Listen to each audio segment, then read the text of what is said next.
Louie, Louie.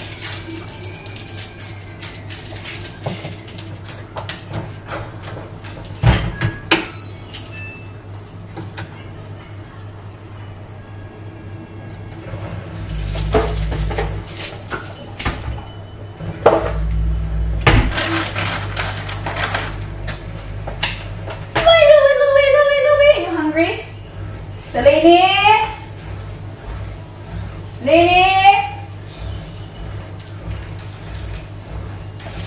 Time to feed Louie, anak!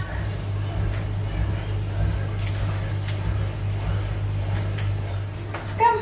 Pasya ko, tita. Tingnan niyo ang ating anak ay... Ay, Diyos ko, Lord. Babaeng-babae talaga. Tingnan niyo, babe. This is dog. Yeah. Oh my goodness! Oh, shush! Did Ate help you? Yeah. Oh my God, it's so cute. It's black. Yeah, ito ang ginagawa nilang mag-ate dito, guys. Just go.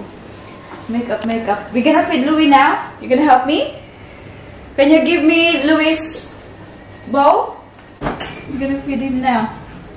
Okay, Mommy. Thank you, princess. Ang ating Ate Paris ay mermaid. So, ayun, nagsuot-suot ng mermaid. Lipstick. Yeah, the perks of having daughters. So, we're gonna feed Louie. Tingnan niyo. Sana. Oh! This is lamb, beetroot, and green beans. Did you help Lini lang? Yummy! It's Louie waiting patiently.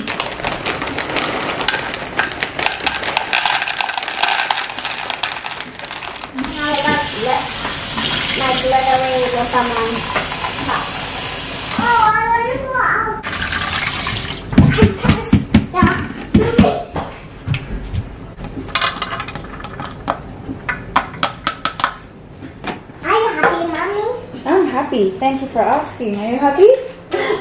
Good girl. Louie! Good boy.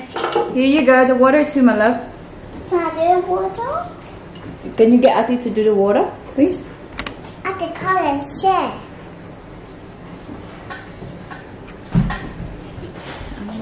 Gawa tayo ng chicken and cheese sandwich for lunch. So, ito toast natin. Para sa mga lalo. Itong bread, kailangan tapusin na ito today kasi masisira na siya.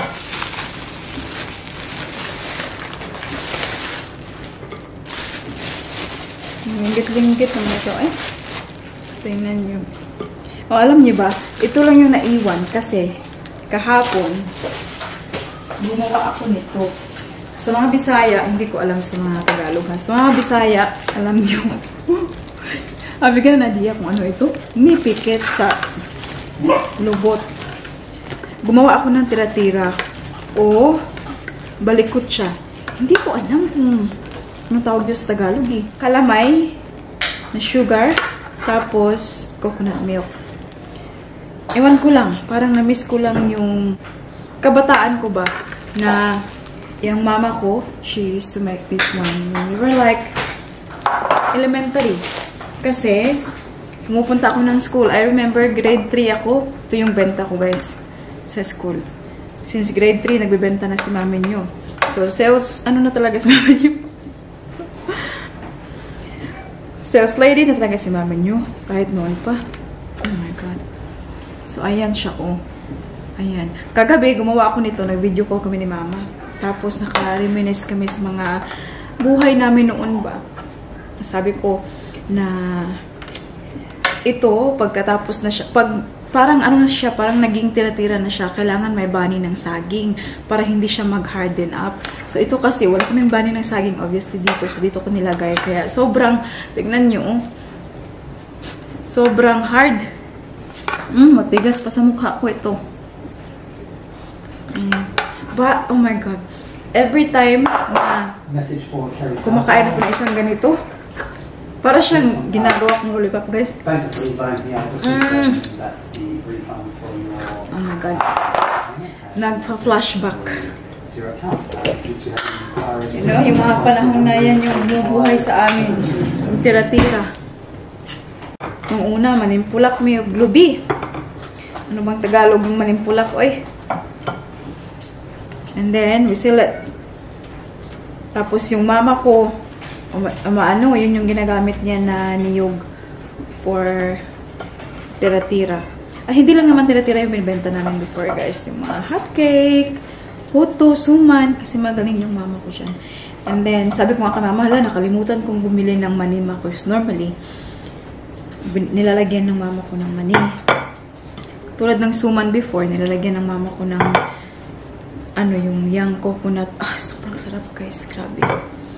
Yun yung gusto kong kainin ulit. Alam niyo yun? Hindi lang talaga ako marunong gumawa. And also, yung suman kasi ni mama ko before is, ano tawag din, guys? Yung tik-tik. Hindi ko alam kung ano yung tik-tik. Hindi ko alam kung ano yung tik-tik din eh. Yung tik-tik ata sa Tagalog ay wak-wak. Diba? Yung aswang. Iba yung tik-tik sa amin sa Bisaya, guys, ha? Hindi rin yung tik-tik ng, ano, tik-tik ni Junjun, guys, ha? Hindi rin ganun. Parang, alam niyo yung pag naggaling. Ang galing. Galing ko sa payo. Napakahirap, guys, ng Bisaya at Tagalog, no? Kasi, iba-iba yung meaning. Yung galing naman sa amin is yung rice mill. Ay, nahihirapan na noon akong mag-explain. Chicken. Pinahihirapan ko ang buhay ko. Yes, anak? 5 minutes later. It's now 2:30 ng hapon and lalabas kami ng mga kiddos. Hindi pa nakatulog si baby sa hindi pa nakapag-nap but kailangan kong umalis. So, siguro sa sasakyan na yan siya matutulog. Pupunta kami ng office works kasi, oh my God, very messy here. Kailangan ko ng price tags. So, this Sunday coming, pupunta na naman si mami nyo doon sa studio kung saan tayo magbebenta. So, this will be the second time na pupunta tayo doon. And this time, unlike last time, kaming dalawa ni Amy. But last night, Amy messaged me saying that she's a bit tired from work, so hindi niya ako masasamahan. So, it means ako lang. And I told Ate Paris already, kasi last time din, gusto talaga ni Ate Paris na mama. Sabi ko, Amy is there, so hindi kami pwedeng tatlo. Dapat dalawa lang sa isang stove. So, since Amy is not coming, it will be me and Ate Paris, and I'm very, very excited. Alam niyo yun, like sa Ate Paris ngayon ay nagiging, ang tawag dito? Buddy ko na rin sa pagbenta-benta ganyan. Kasi she also loved doing this, guys. Like, I can really see that she also enjoys it as much as I do. So, siya yung isasama ko. Nilagay ko na lahat yung mga dadalhin ko dyan. Actually, not lahat. Yan yung mga pinisyuhan ko na. And then, ito, nandito pa. Naubusan ako ng price tags. Kaya pupunta kami ng office works to buy some more. And then, might go to Asian store kasi bibili ako pa ng maraming ganito na hanger, yung pang pants, skirt, shorts na hangers kasi yung meron ako mostly yung mga pang dress. But yeah, ito yung paan natin, mga slick peek, ganun. Ayan, Adidas. May mga dress. So this time, sinabi ko sa sarili ko, we will bring more dress. Kasi, last time pumunta ako doon, walang masyadong dress. And, last time, parang nag-observe ako kung ano yung bit ng mga tao doon. And mostly dresses. So, nagdala ako ng mas maraming dresses this time. This is Etro. Ayan. Itong mga flowy dresses na to. Ganyan. Basta, marami pa siya, guys. Ang dami-dami. So, it means, kasi hindi sasama sa Amy, it means double ng dinala ko last time, yung dadalhin ko this time. Kasi, I've got the whole stall to myself. So, I'll make sure na punong-puno talaga. Siksik, lig-lig para mas marami tayong, kita. At alam niyo ba, guys, na-realize ko talaga na mas maganda yung plano ni God for us kaysa sa mga plano natin sa buhay. Kasi diba, earlier this year, in-enroll namin si Baby Celine sa childcare para bumalik ako ng work part-time, like 3 days a week. And obviously, nag-apply ako. Sobrang dami kong in-applyan. I heard back some, but wala pa talagang result. And when Daddy Mike and I decided and made up our mind na hindi na lang ako babalik muna ng work kasi we realized na hindi siya worth it, na seems like I'm just going to work to pay for the childcare. So, Daddy Mike and I came up to the decision na hindi na lang. Aalagaan ko na lang muna si Baby Celine sa ngayon.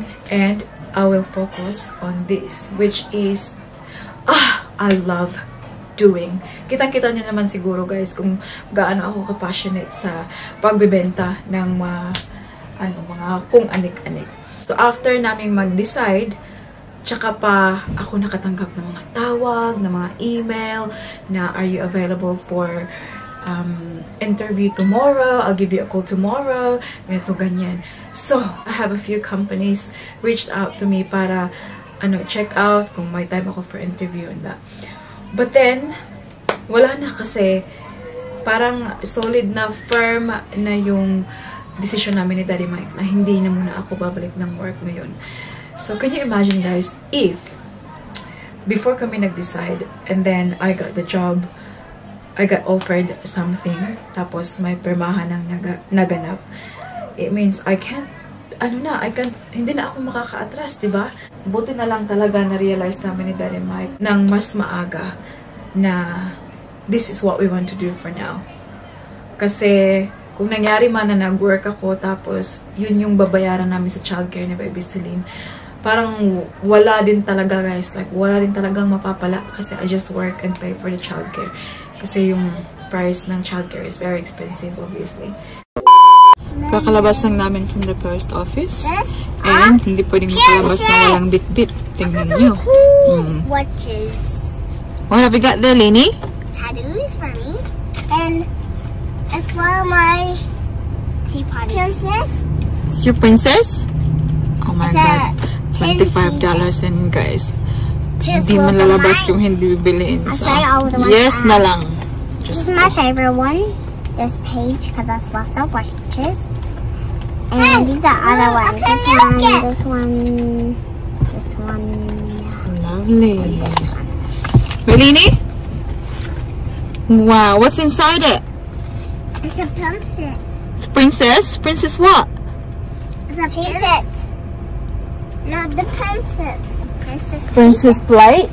No, that's not princess. Very sleepy yan guys kasi hindi mo. It's not princess. Anyways, we are going to Office Works now to buy some bags. And then after that we'll be close to get something for dinner. So, yep. It's gonna be a busy afternoon. Nandito na kami sa Office Works. May bit-bit na sila. So, nakita namin yung hinahanap namin na price tags. 100 pieces, guys, for 11 something. Anak, yeah? Is that nearly $12 lang? And then, nakita ko to siya, guys, doon sa Art and Craft. Look, mini card tags. And, ayan, 50 pack. So, ayan siya. It looks like price tag to me anyways. It doesn't matter really. It doesn't have to be like the proper price tag. This is like $2.99. Basically $3 for 50. So makaka-save ka pa, diba? O, tatlo yung kinuha ko, 150 for $9. Diba? What is that? Para ano lang talaga. Oh, that's a eraser, baby. Oh. This one, tingnan nyo ang buhok ko. Mura nagi bayog. Nakatulog sa sasakyan guys. I had to wake her up. What is that? That's eraser. They're all erasers lang. Look. Different erasers. What's this? Oh, it's a eraser. Yeah, and nasiya ito pares ng air clay. Oh my God, Mommy! Mommy. Baba, we already got your princess tea set at home. In the car. Remember? You got the princess tea set. Look, the blue one, Mommy. Yeah. Oh my goodness. Ay, Let's gastos naman wear talaga. it. Mag-isa akong nag-grocery, guys. Iniwan ko yung mga kids sa bahay at oh my god. Sakit na ng ulo ko. Ayan, bumili lang ako ng mga kakailanganin while they're playing at home. Pauwi na rin ako para ready na tayo ng dinner natin. Guys, so welcome back to our channel. So it's nighttime now, and I'm gonna make a toy phone. I'll show you how to do it. First, get some air clay. Kumain kami ng dinner, guys. Actually, we're not finished yet, but pinapakain ko lang ito. I'm making this Phone. A toy phone. So first, get some air clay. Then shape into a phone or an iPad. Then after that, grab a wet wipe. Then gently wrap it around your little phone. That. Then wait it for 5 minutes. I will count it back. 1, 2, 5 seconds. 3, 4, 5.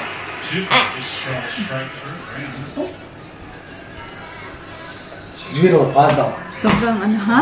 Zero meat pies. Meat pies? We didn't eat any meat pies. Roll the white to this one. Okay. Now just grab your little, what's this called again? Roller. Roller, then gently rub it like this. Okay.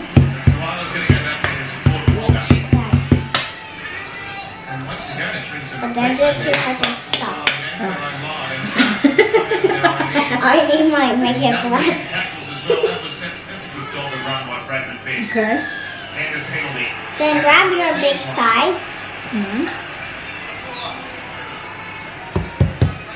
Then just get some clay and make whatever you like.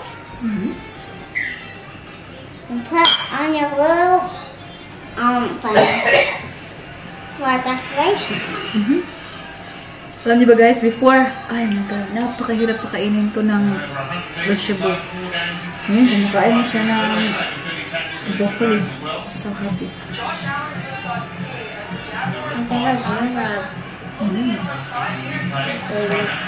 Okay, maybe that's my antenna. I'll put an antenna on my phone. This is a very old phone. Okay? Beep, beep, beep. It's a radio. Beep, beep, beep. Oh, fun. Hello? Hello.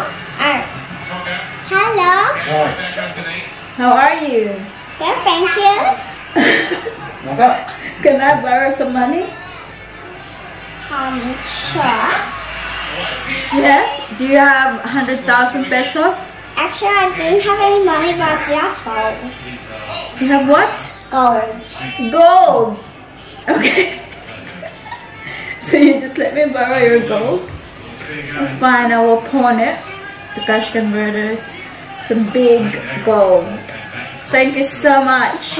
I'll see you later. Bye. I'm not giving it back. Bye. No, give it back. Let's borrow gold.